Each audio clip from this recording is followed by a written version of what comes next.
Acting Vice President.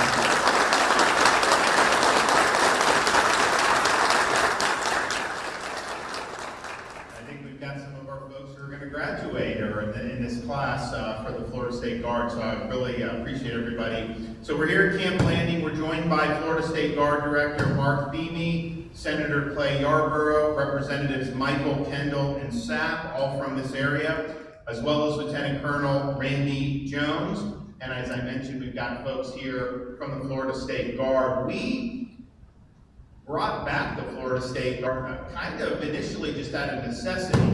We were in the midst of COVID. The Biden administration had come in and they imposed mRNA COVID shot mandates on service members, including the National Guard. Now, our policy was the opposite. We issued executive orders saying National Guardsmen do not have to take an mRNA COVID shot, and we ended up winning that. But at the time, we were looking at the fact that, at the end of the day, the federal government exercises administrative control over the Florida all the National Guards. And if push came to shove, we would fight the good fight. We knew there was a possibility that we could potentially lose that battle, and then you would have a lot of our National Guardsmen would be kicked out of the service. And we do know there were active duty military, Marines, soldiers, sailors, airmen who did get kicked out because they made the decision that they did not want to do the mRNA shot. It was a horrible policy. Obviously the policy's been rescinded. I think they're welcoming people back for that. It was not based in science. And the craziest thing about it was, if you had already had COVID and you had natural immunity, they didn't recognize that. They still wanted to jam this. So this was kind of crystallized for us. But then you just had the fact that our National Guard gets mobilized and gets sent all over the world by the federal government. I don't send it. That's and they have the authority to do that. So we were concerned about that, especially just given how the Guard's been used so much on these overseas missions, that we wanted to make sure that we had the ability to control our own destiny. And so we had a Florida State Guard for many, many years. It had fallen out and kind of went out of favor, not out of favor, but just it kind of expired sometime after World War II. And we knew that this could be something that could be meaningful. At a minimum, it'd be a place where our National Guardsmen, if it push came to shove, and they actually did get removed because of the mRNA shot, they would be able to continue meaningfully serving the state of Florida. There's also something in a larger context. Hey, this is no federal strings attached. This is something for our state to take care of our people and to conduct operations that are going to be important to Florida, such as disaster response.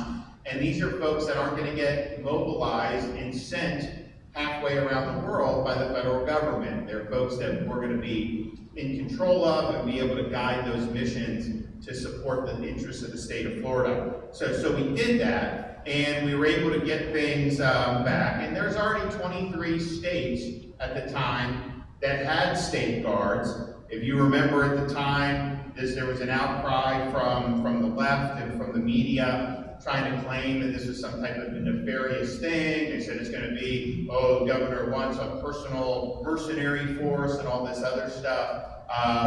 And I'm going to go through some of the accomplishments that we've had over these last 3 years. But that was a false narrative. Those were lies.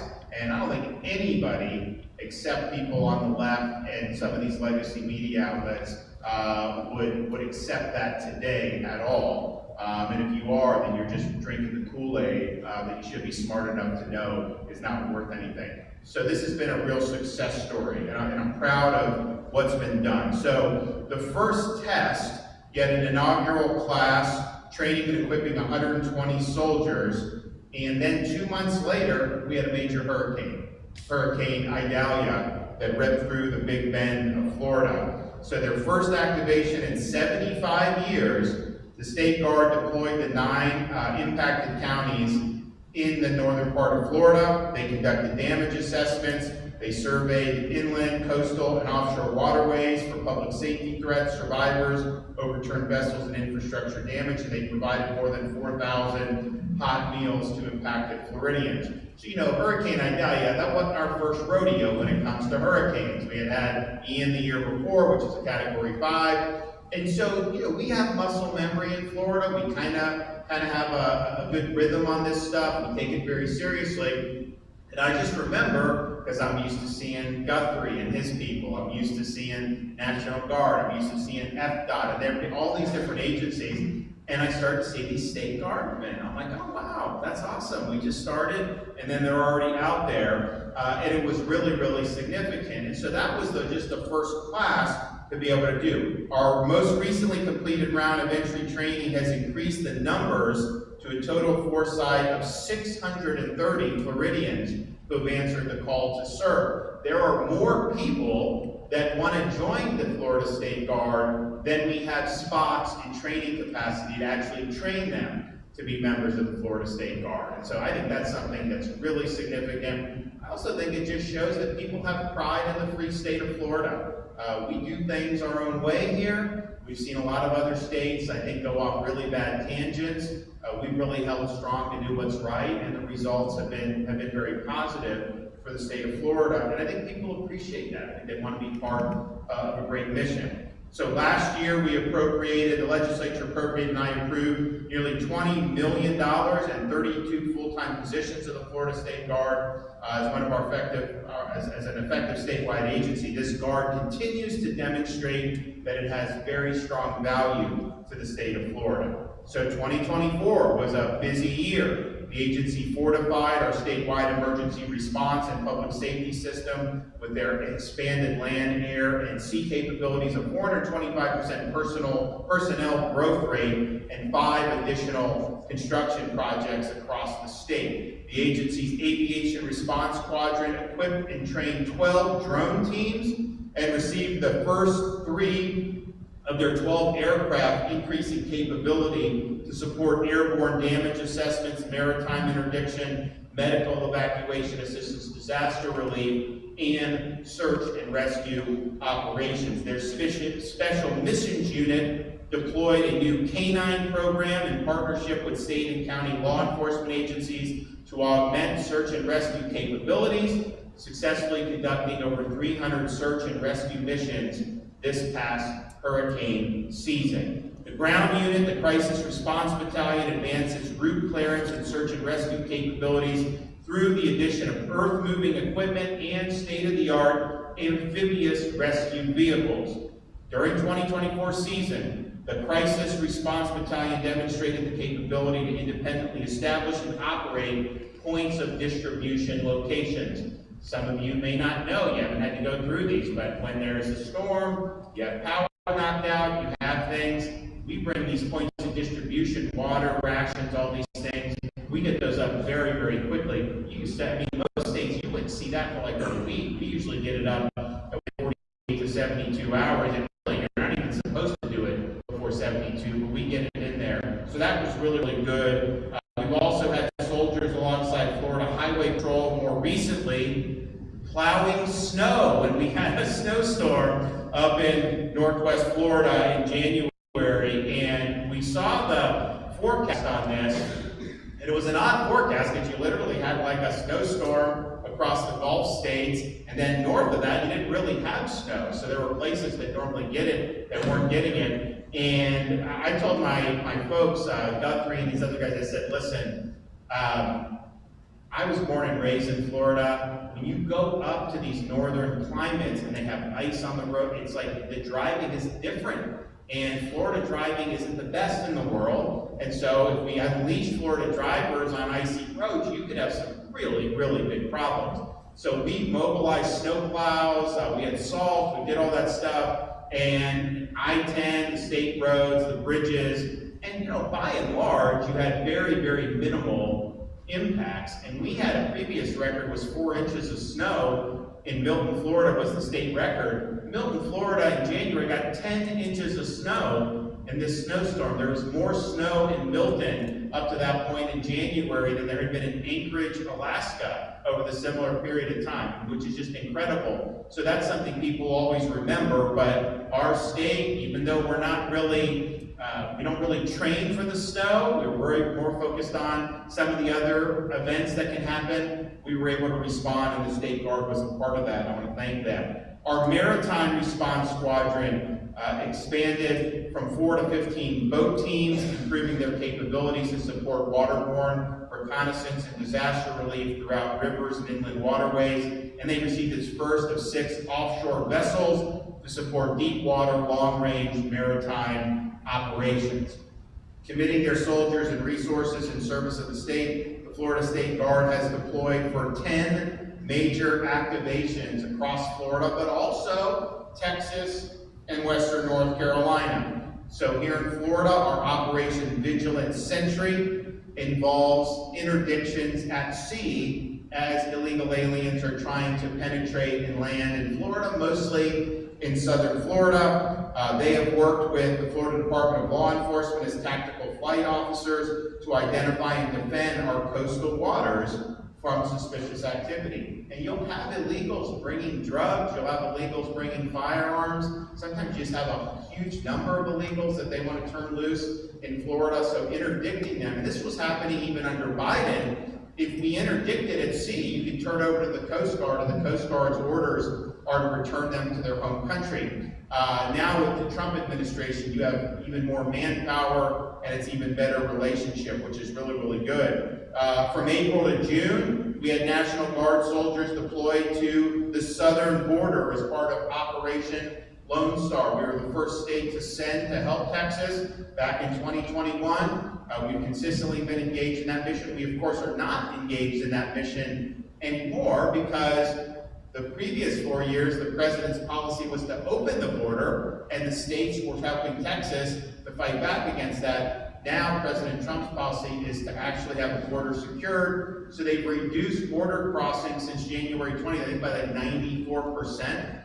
You remember, I commented on this yesterday, they were saying that, oh, the border, and Biden and Harris would say, well, send me a border legislation. Because there was a border legislation that was proposed in Congress that said you can close the border once you reach 5,000 illegal border crossings a day. And I'm like, why would you want to codify into law that you're accepting 5,000 border crossings a day? It was a horrendous bill. It wouldn't have solved the problem. But basically, during the campaign, that was what Harris was saying. She said, well, if you guys hadn't killed the bill, we would have the border secured. Well, January 20th, there has not been any new legislation since then on securing the border. The president just did it. And so we now have a 94% reduction. So we are proud to have participated in that mission when Texas really needed it, but now we're very confident in the federal government's posture on that. But there was a lot of great work done by Florida Guardsmen, state guardsmen, when they were there.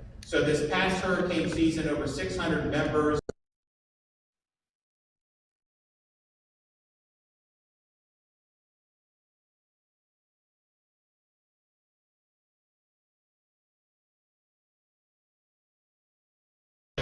they were on the ground, Florida State Guard soldiers on the ground, 43 of Florida's 67 counties during hurricane season, and were making a remarkable difference. In my direction, following Hurricane Helene, the Florida State Guard was also deployed to Western North Carolina. I think those of you remember Helene, it major storm surge really from southwest Florida all the way up to the Big Bend. And it was like 100 miles away from the coast, the west coast in the central and southern parts, but the surge was still big, and so you had big problems there. It hits the Big Bend as a Category 4, and we had all our folks staged, like what we do. We have the linemen staged, we had millions of power restored within the record time, we had search and rescue, we had all this stuff going on. So that happens as soon as the storm hits. Well, fortunately, even in a place like Taylor County, which was ground zero, they had evacuated. There was not as many rescues as we feared. Now, there were some in other parts because of the water and how the surge But all that stuff was taken care of, things got stabilized relatively quickly. So then we're in a situation, I'm looking, and all hell's breaking loose in Western North Carolina. It was a terrible situation, which in and of itself is a problem, and we get help from other states.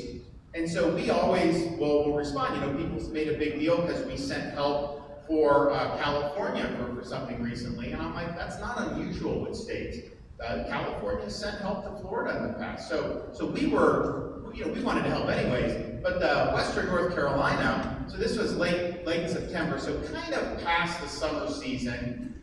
But you go to Western North Carolina in the summer and you throw a dart anywhere on that map, you will hit someone from Florida. I mean, it's like Florida North, basically. We've got a lot of our residents that spend time up there. Some of them have homes up there. And so I was concerned that some of them would be stranded because you literally have communities that the bridges fell out, the roads washed away. It was really, really difficult. So within record time on this, who shows up? Florida State Guard Special Missions Unit is showing up, getting people, and then bringing them to safety. And a lot of these people were very happy to see them, but honestly, they were surprised that they had wanted help, and the first people to show up are from Florida. So they really, really appreciated that, and I know that that was something that was a big deal. So we had 2 different special mission units, search and rescue teams, 4 different counties in North Carolina, and they did it for basically a week. But then remember, we had Milton that came, so we kind of redeployed, and we're ready for that. But that was really, really good operations there. They also helped up do things like set up temporary bridges. We had our FDOT there, all these other things. FEMA was really nowhere to be found, as you know, during that period of time. So I think that if you turn back the clock to a few years ago when we said we needed to stand this up, if you look at what's actually been accomplished,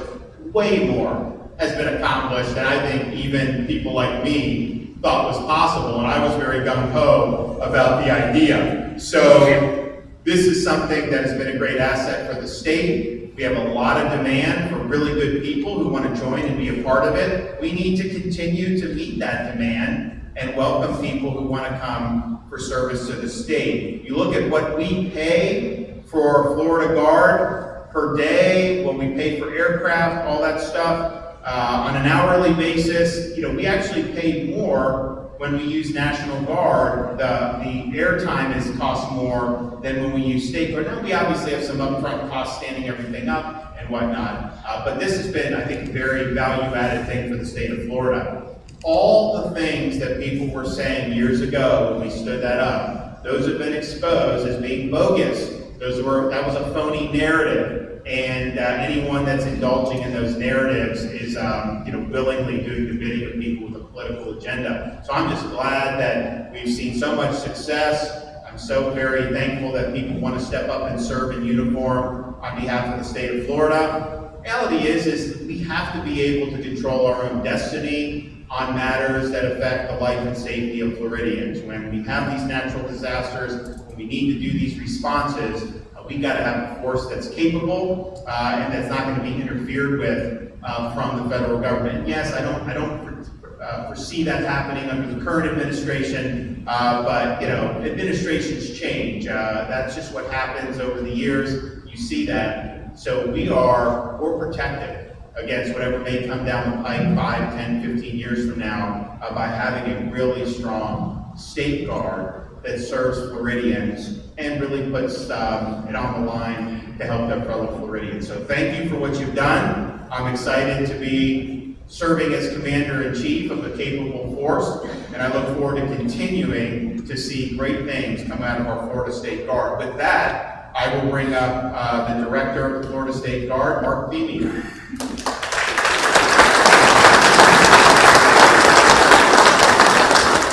Good morning, Governor, Senator, representatives, soldiers, recruits, and future teammates. Ladies and gentlemen, thank you for joining us here today. It's pretty exciting to recognize and celebrate a significant development milestone for the Florida State Guard. As the Governor mentioned just a moment ago, 630 is our current ranks. When we graduate this class here next week, we'll reach an 800 soldier threshold, along with the imminent receipt of aircraft and vessels. which the legislature has phenomenally resourced and approved, the Florida State Guard here this week and next will surpass the halfway mark to achieving our statutory requirements to support this state in emergency response and public safety. And we're well on our way, very positive trajectory, to reach full operational capability next fiscal year. Government leadership and vision, it starts at the top.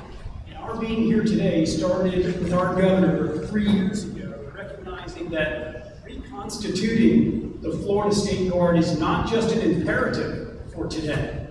The rapidly and ever-growing requirements for emergency response and public safety capabilities and capacity in our great state necessitates a Florida State Guard.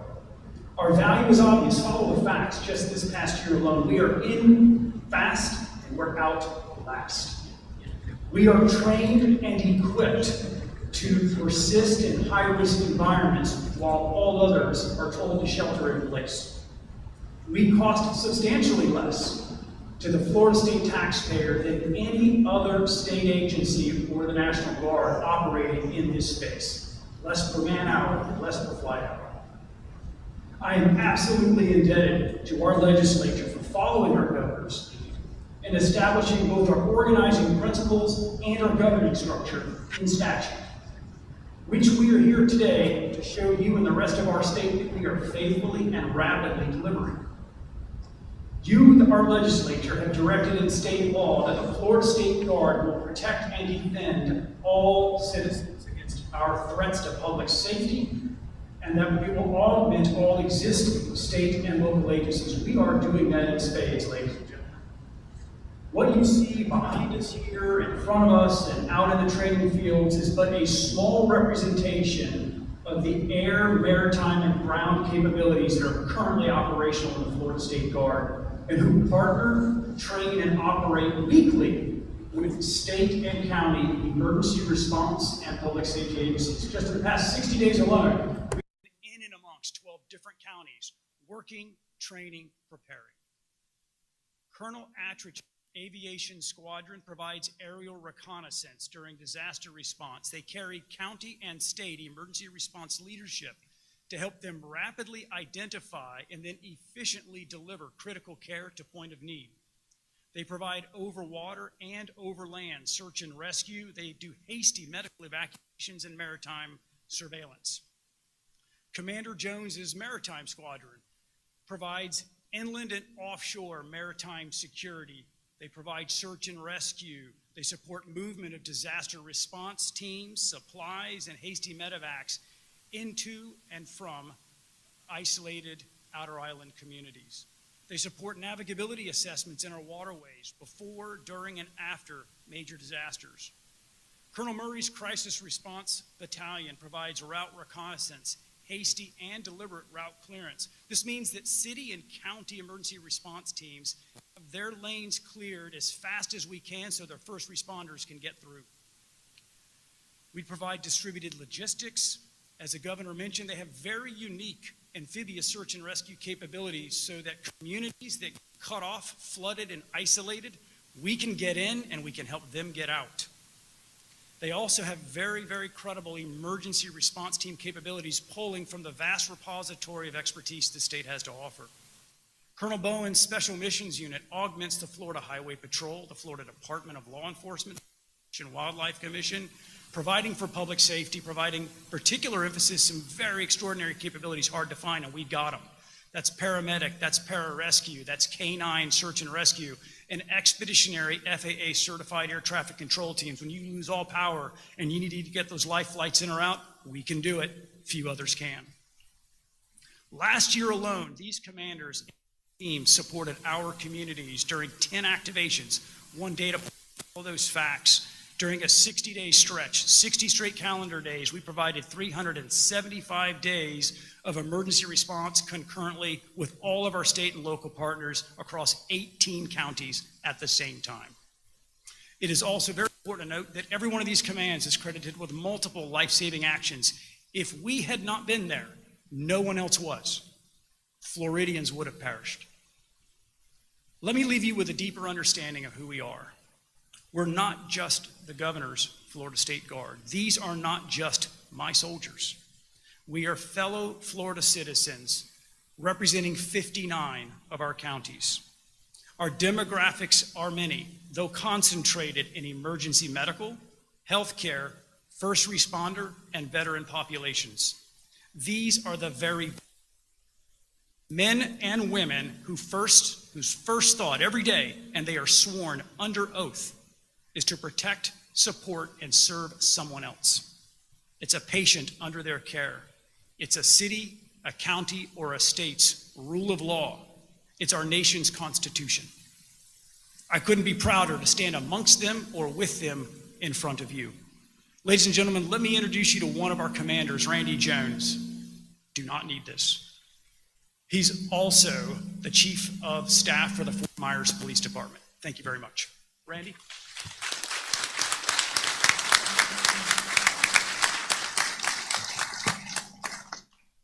Thank you, sir. Governor DeSantis, I'm truly honored and humbled to have been asked to speak on behalf of the uniformed soldiers of the Florida State Guard. Less than 2 years ago, this organization was reestablished with the historic inaugural class of 120 volunteers. Today, we are over 800 strong, and next Tuesday, we will proudly graduate our 5th initial entry-level class. Under yours and Director Teamy's leadership, the Florida State Guard has branched into 4 distinct but unified commands. Today, the Florida State Guard is comprised of the Crisis Response Battalion, our largest contingent, the Maritime Squadron, Aviation Squadron, and Special Missions Unit. All 4 of these commands integrate seamlessly across our enterprise to ensure continuity of operations, a full-scope capability perspective that has returned major dividends for the citizens of Florida. I'd like to take a minute to highlight the accomplishments and impacts the Florida State Guard has made here at home and throughout the country in our 2 short years of existence. Hurricane Idalia, August 2023, our first historical deployment, as the governor mentioned earlier, in the Big Bend region of Florida. Operation Lone Star, January 2024 through May of 24 in Eagle Pass, Texas. The floods in Fort Lauderdale and Miami in 2024. Hurricane Debbie, Category 1, August 2024 in the Big Bend region.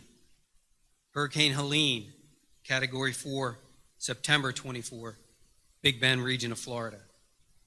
Operation Blue Ridge, September of 2024, assistance to North Carolina. Hurricane Milton, Category 3, Southwest Florida. And the historic Gulf region snowstorm in 2025 in the I-10 corridor. Absolutely amazing that our state guardsmen would be moving snow on the I-10 region. In my home state of Maryland, I was used to doing this as a police officer all the time, standing on the highways, directing traffic, closing interstates. But for our state guard to be out there, absolutely amazing. During these missions, the Florida State Guard provided humanitarian aid, food, water, and shelter supplies. We worked alongside state and local emergency responders, performing more than 200 health and welfare checks, over 300 water rescues, 30 medical assists, over 50 pet rescues, and on 2 separate occasions rescued an infant in serious medical distress during Operation Blue Ridge and rescued a stranded kayaker that had been lost on the open waterways after Hurricane Helene in Steinhatchee. State Guard members additionally conducted over 500 damage assessments and assisted Florida Fish and Wildlife locating, clearing, and tagging over 50 derelict vessels following the 2024 hurricane season. With each mission, we reaffirm our commitment to excellence.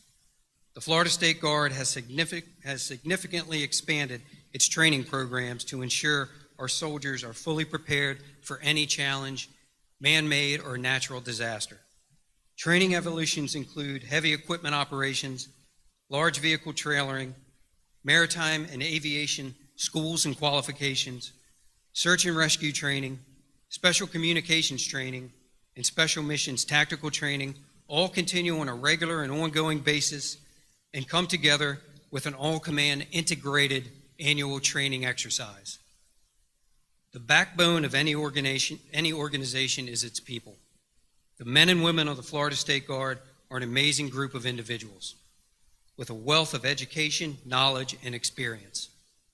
Their backgrounds in education range from doctors, lawyers, law enforcement officers, firefighters, EMTs, all branches of the military, and yes, even a registered alligator trapper. Our soldiers are truly our greatest asset. Behind every soldier stands a network of unwavering support. I would like to personally thank our soldiers' families and loved ones for their continued support and for allowing them to leave and serve their fellow Floridians during their own time of personal need. I would also like to thank our soldiers' employers for their continued support, for without their compensation and understanding, their compassion and understanding, our soldiers would not have the financial ability to maintain their high level of commitment to the Florida State Guard. And I would be remiss if I did not personally thank the great city of Fort Myers, my Chief of Police, Jason Fields, Mayor Kevin Anderson, my city manager, and my city council. For without them, I could not commit the time and effort to support this great organization. Governor, I want to personally thank you for your steadfast commitment for making Florida the gold standard for public safety. As a law enforcement executive of over 38 years and counting, I can unequivocally say Florida is an amazing state to work in. Having retired from Maryland after 30 years in law enforcement and moving to Florida, I proudly recruited many of my colleagues to build a second career here in Florida. And they often ask me, why Florida? It's so hot in Florida. Maryland's got beaches, Maryland has mountains. And I answer them always with one thing. Maryland is a great state to be from, but in Florida, people always use all 5 fingers when they wave at the cops. The Florida State Guard is not just an organization, it's a legacy in the making. It's a force built on selflessness and dedication of its volunteers. As I stand here today, I'm especially proud that my own son is among the trainees set to graduate in this initial entry-level class next week, joining many multi-generational families serving the people of Florida. There's a famous quote that I think epitomizes the Florida State Guard soldiers. There's nothing stronger than the heart of a volunteer. God bless you all, and God bless the Florida State Guard.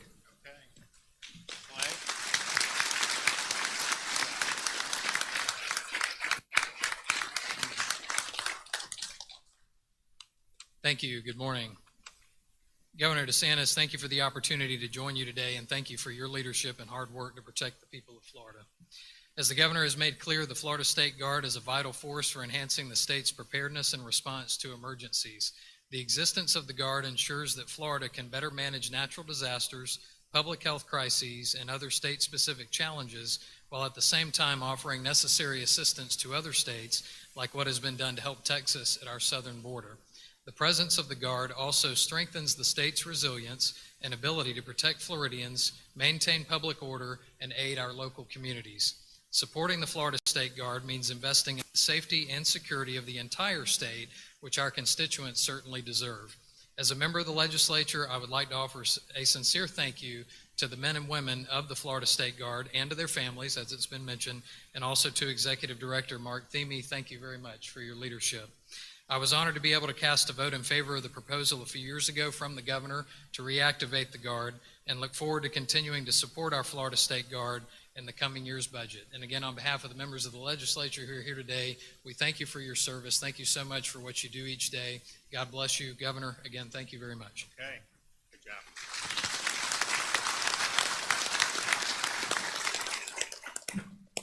And you know, Colonel, we also have much lower taxes than Maryland. I can tell you that, and we'll keep it that way. So I really appreciate Clay and the other legislators who stepped up to the plate years ago to be able to reconstitute that. I think they understood the vision. I think they understood why this was important for the state. They were able to cut through the noise. And ultimately, we've proved all the critics wrong. And this is something that has been really meaningful for the state and also gives our citizens an opportunity to have meaningful service to a place that they really care about. So my hat's off to everyone that's been involved in this, and let's just keep it going. Yes, sir.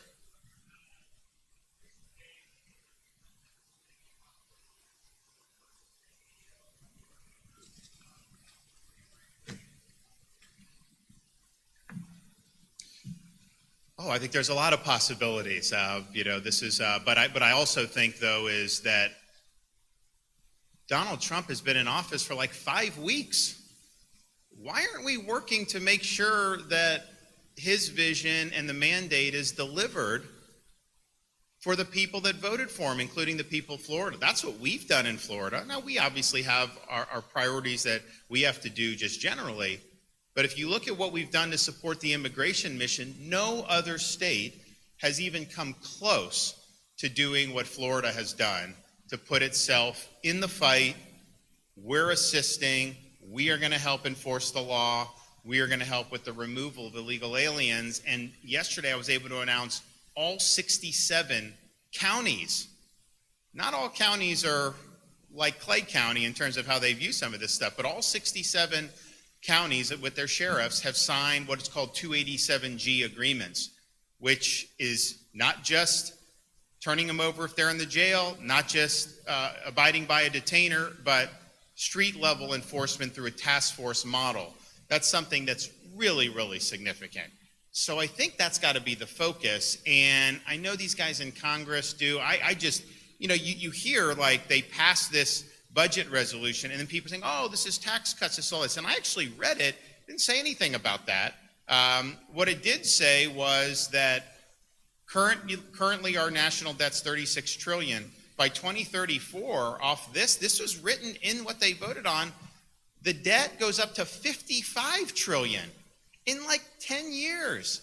And I think the government under that current framework is spending $5.4 trillion in the current upcoming years. The forecast for top line, I don't think that includes all the entitlements or Social Security at least, but then that's going to go up to $7.5 trillion by 2034. And I was like, wait a minute, I thought we were reducing spending. In Florida, we did reduce spending. Our current budget and what's being spent now is billions of dollars less than what was spent in the previous fiscal year. That's how you be responsible. So you have so much time between now and heck, the filing is what, in 16 months, and the primaries after that, and then a general election. So I think people really should be focusing on getting the job done that they were elected to do. That's what we're doing in Florida.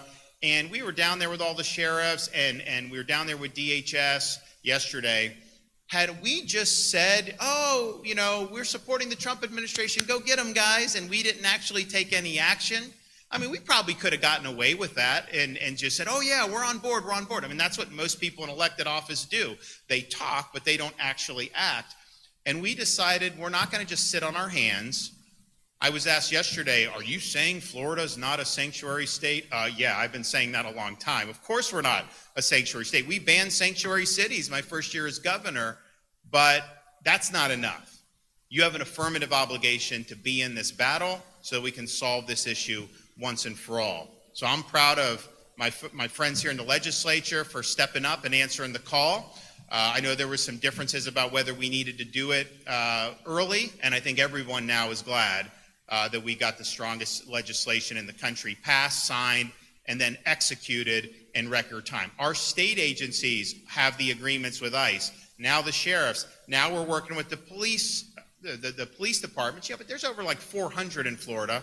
So they're working through how you do those agreements, but there's no state that's even come close to what we're doing. You also look at what we're doing, my announcement this week about the doging of Florida. Now, as I said, we're spending less this year than we did last year. Since I became governor, if you look at all the state's debt from the founding of Florida to the present, we've retired 41% of that and are on track to do even more, and we're proud of that. And the legislature has helped with the accelerated payment schedule, which saves us a lot of money on interest and puts the state in. So we have the lowest per capita debt of all 50 states. We obviously have one of the lowest state tax burdens, and we have eliminated boards and commissions and regulation. We're proposing to eliminate another 70 boards. But as part of and we want to DOGE local government.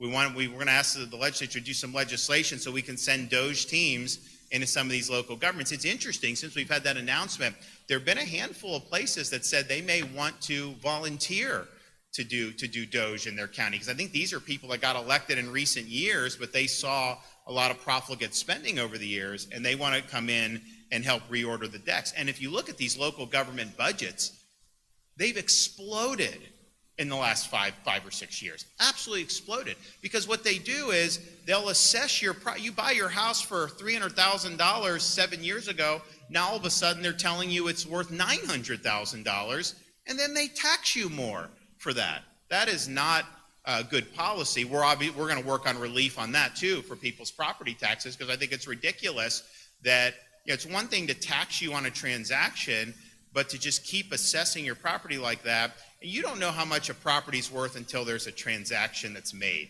You can say it's worth this, but until someone's willing to pay you that much and you agree to it, then you can't do it. But that's what's happened, and they've got a gusher of revenue, but then they basically grown.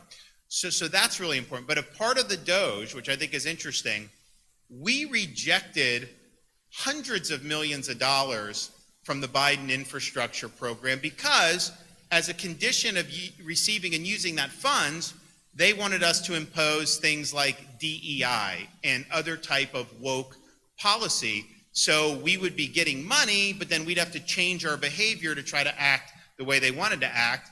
And we were the only state in the country to say, no, we're not going to accept it. We got a big surplus. We just did Moving Florida Forward a couple years ago, plowed billions of extra dollars for accelerating projects. I was in I-75 near Ocala. Those of you in Northeast Florida probably don't have to travel that route very much, because if you go, you use other interstates.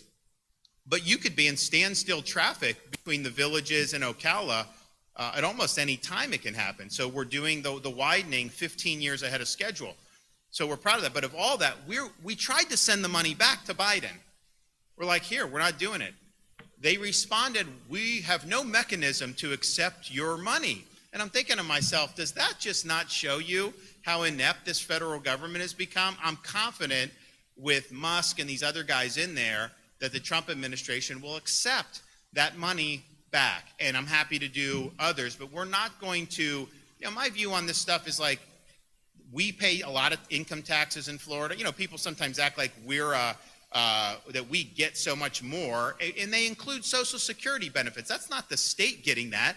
Those are people that paid into Social Security. We have a lot of retirees, so if you count everyone that gets a Social Security check, Florida's getting, no, Florida is not getting that money. That's individuals that are getting that money. If those seniors move to Georgia, they get their check in Georgia. If they move to Texas, it has nothing to do with the state government. So that whole thing is just a canard that they do. But, look, we pay taxes. If there's different things, I pull whatever lever I can to try to help folks, but we are not going to let them change our behavior, and we are happy to send that money back to DOGE and to the federal government. So we're on board, we're making things happen, and I think that's really should be the focus, not focusing on things that are a lifetime away with politics.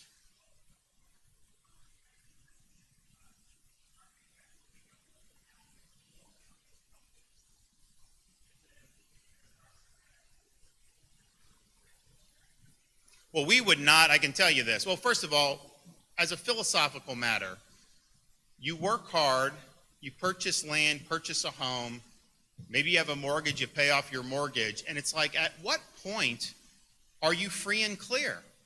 And what property tax says is that you never really own your property because you got to pay rent to the government.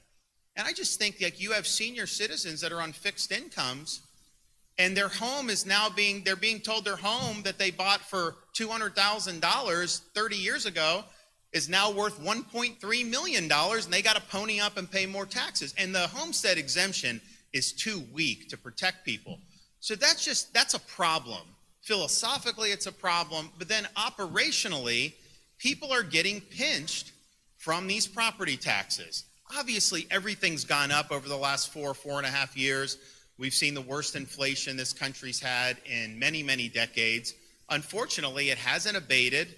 You see it in some things that are kind of one-off occurrences, like with the eggs and stuff, but you have seen an acceleration of inflation at the tail end of the Biden administration. So that's not good, and hopefully they'll be able to do some things like reducing spending to get it back under control. But so everything's gone up, groceries, all the stuff, and these taxes are really pinching people. So I think people need relief from that. Now, what I also said is, how do you do that? How do you go? That's why we want people to have a discussion about it. That's why this would be something that would be on the ballot in 26. So I haven't proposed a specific amendment because we're going to continue to work with people. But I will tell you this, that, and I think that's one of the reasons we want to do the DOGE on local governments. There is a huge problem with growth of local governments throughout Florida. That's just a fact. And so let's get in there and let's look at this. Let's be transparent about it. And I think taxpayers will be able to identify ways that they can spend less. I mean, I saw some figures from one of the, I think it was Broward in South Florida. Like the last 5 years, their budget's grown 82%. And they've had no increase on net in population. So how does that happen? Now, we have had inflation, and there's some certain things, but that's a big increase.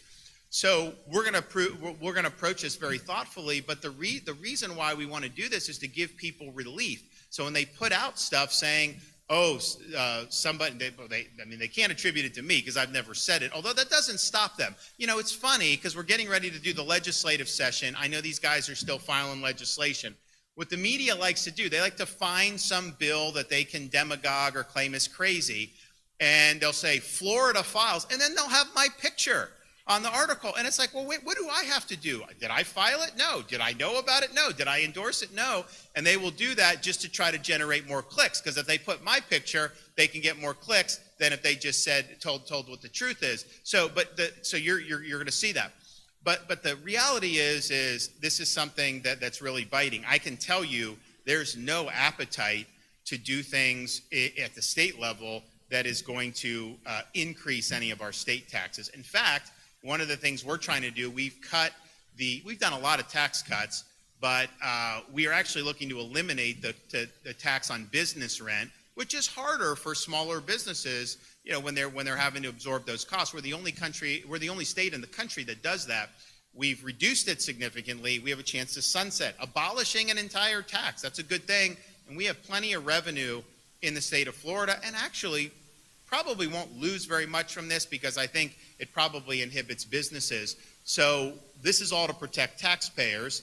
At the same time, no governor in the history of certainly in modern Florida has devoted more resources to education than I have. That's just a fact.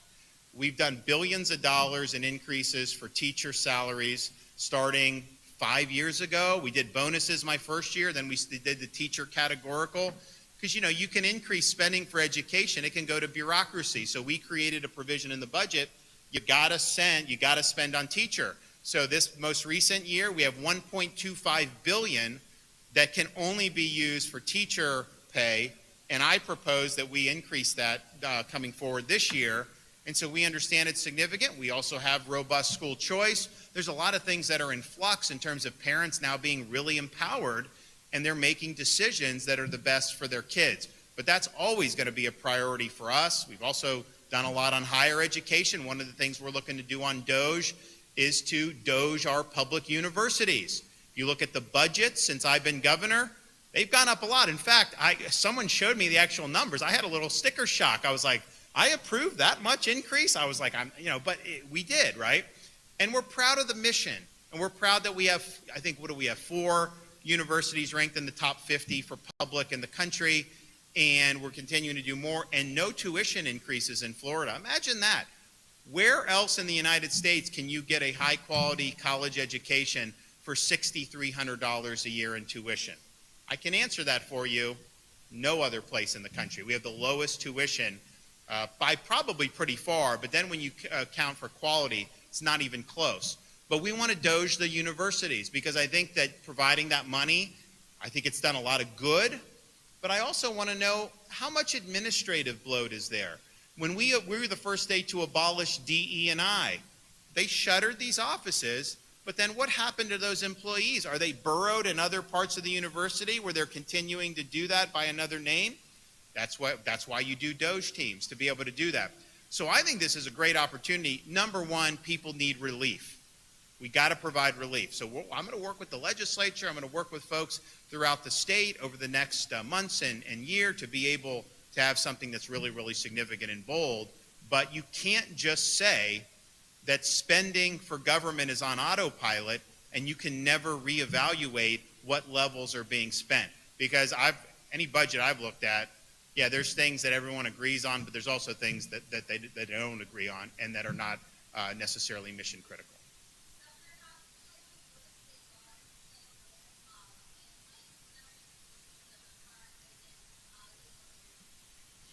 So they have done a 287G agreement with ICE, and I think it's good, and I think they will play a role, but I also know that just functionally, the state agencies that are going to play the biggest role are going to be the Highway Patrol, because they're going to be interacting with illegal aliens more than anybody else. And that's the thing. In Florida, now they got to go through training. They got to do some of this stuff to be able to exercise these immigration functions. But when our highway, and so once these guys are trained up and then they can exercise this authority, they pull somebody over driving under the influence, persons here illegally, I don't think you just release them back into our community. I think you bring them over to ICE, and I think the process goes forward in terms of the ICE, and we're going to be doing that. That's going to be as a matter of course in Florida. I think that's going to be pretty significant when you look at the different interactions. I also think Florida Department of Law Enforcement is going to have significant interactions, and so you're just looking. The state guard's a smaller footprint. They're not necessarily out doing civilian type functions. It's more crisis response. Clearly, they can play a role on our maritime operations, and there may be some other operations where they can be helpful in. And so I think they'll play a role, but I think the main role is going to be Highway Patrol, Florida Department of Law Enforcement, and then also when you're talking about maritime, Florida Fish and Wildlife, they've been very much involved with Operation Vigilant Sentry, and I think there's going to be other opportunities for them to do that going forward. But it just shows you, though, the fact that the State Guard can also assist in this, how versatile they really are. I mean, they can show up and create a point of distribution and deliver food and water. They can do maritime rescues. People get stuck in these hurricanes and the water's high. They can go in and get them out. They can do air operations where they're going into like Western North Carolina, where the roads, the bridges were built out, and they're going and they're landing there.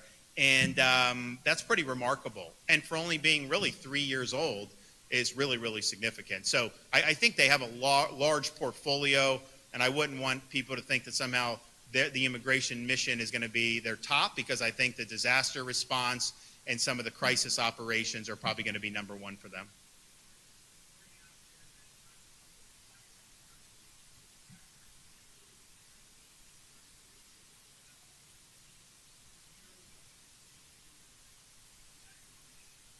We have no involvement in that. I read about it through the media.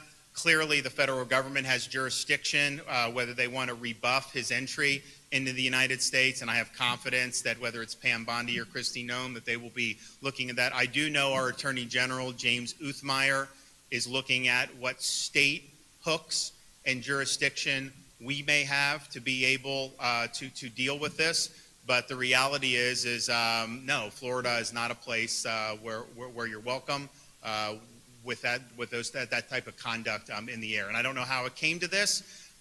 We were not involved. We were not notified. I found out through the media that this was something that was happening. Okay, guys, thanks so much. God bless everybody. Appreciate it. Thank you.